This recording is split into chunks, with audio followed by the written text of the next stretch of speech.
PIC's just updated their recommendations for qualification and validation for the first time in almost 20 years, and everybody is talking about it. So in this video, I wanted to go over the context of this document, how it fits into the wider ecosystem, what the changes are, how it relates to Annex 15, and some of the themes and sections that I think are really important to pay attention to. Welcome back to Let's ComBinate.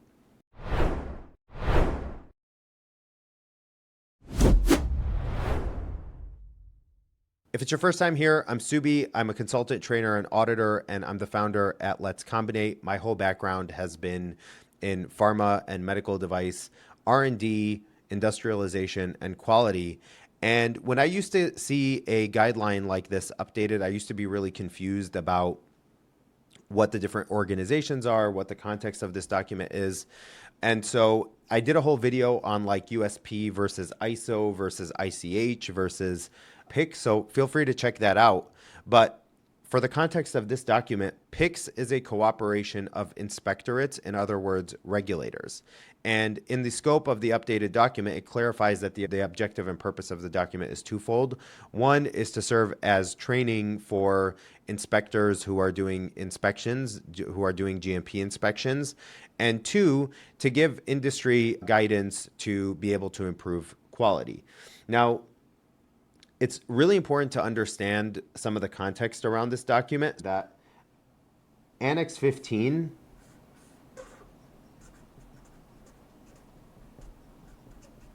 this is EU Annex 15, sits on top of this PICS guideline, PI 006-4 now. And here, this is the PICS recommendations, and this is the EU guidelines. This references this, and the PI 006 references the Annex 15, and this is important context to understand the timeline of the updates. The scope includes intermediates, and it includes finished dosage forms. And in terms of out of scope, it excludes computer systems, and it excludes analytical methods. So this guideline are focused specifically on manufacturing, equipment, facilities, processes. Now, it's really important to understand the timeline of this document, also to understand the context of the changes, because this document was last updated in 2007. That's PI 006-3. In 2015, the document that sits above it, Annex 15, had a major overhaul. And the major overhaul pointed to a bunch of different changes that happened. Changes to the EU Drill-X. Specifically, it pointed to Annex 11, but also it pointed to the ICHs Q8, Q9, Q10, and Q11, which describe the pharmaceutical development process, the QRM, the pharmaceutical quality system, and Q11 is the development and manufacture of drug substance. So all of these changes happened, which pushed through an update to Annex 15. So in 2026, the document that we're going to be looking at today, PI 006-4, is being done in the context of this update that happened 11 years ago, with Annex 15. And some of the major changes that I want to go through in this video today, number one, are the shift towards QRM and lifecycle approach. Number two is the statistical techniques, sampling, etc. Number three, the 3-batch rule.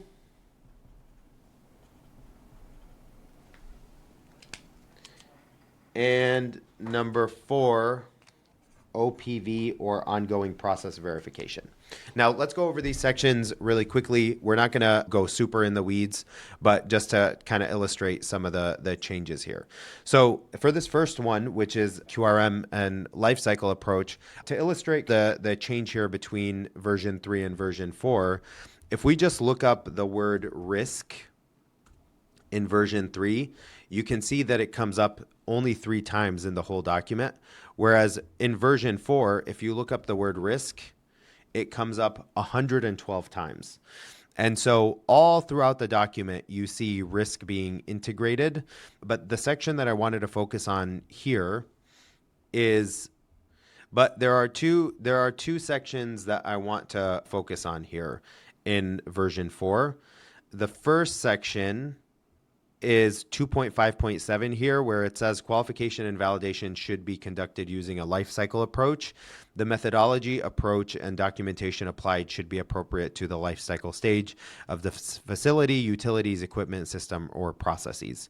Additionally, there's a whole section on risk. Risk, again, is all throughout the document, but there is a specific section on quality risk management principles and qualification validation, where it says a quality risk management approach should be applied throughout the life cycle as part of QRM. Decisions on the scope, extent of qualification and validation should be based and justified and documented, should be based on a justified and documented risk assessment of facilities, supported utilities, equipment, systems, and processes, etc. This is the basic QRM.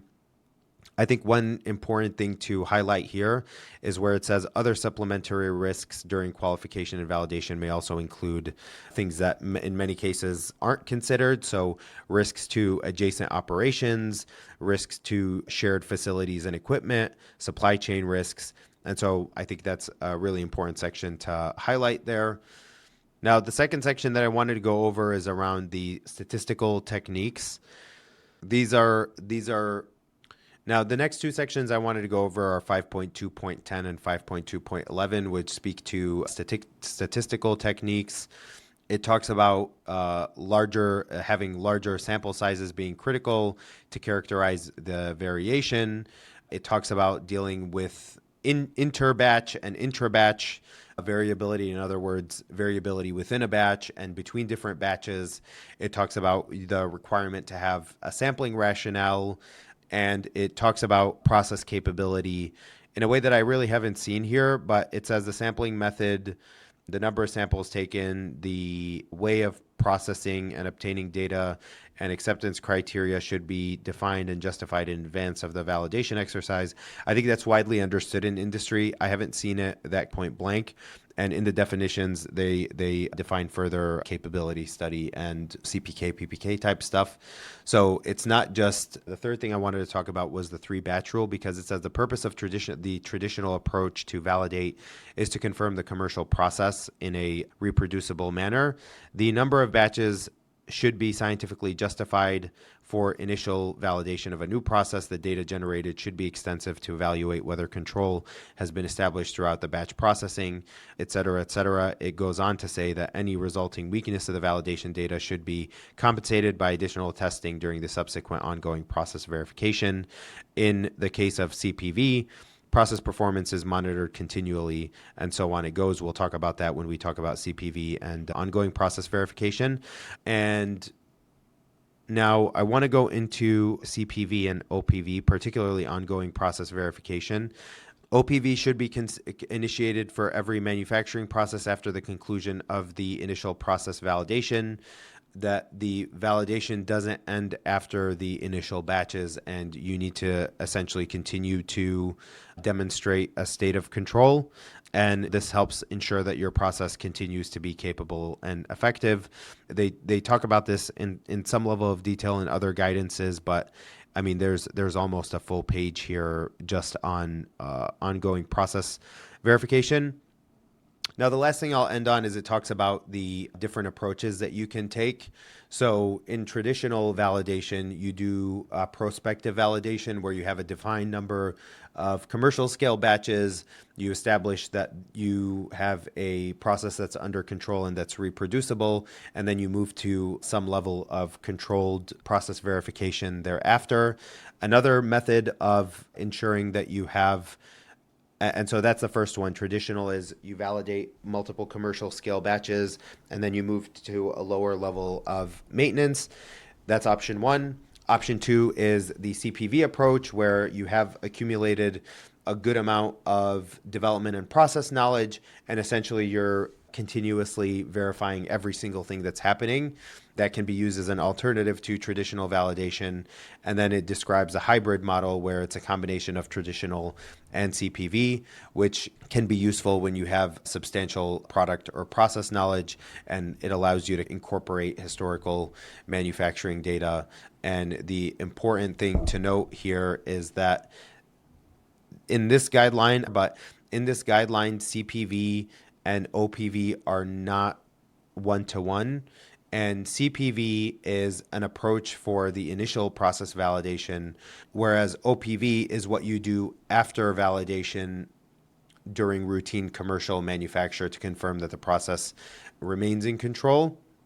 But essentially, after almost 20 years, PIC's finally updated this document to reflect where qualification and validation are in the year 2026. If you work in this space, definitely look at PI 006-4, try and look through the details of it. And I hope that this video is helpful in walking through some of the sections, and I will see you in the next episode.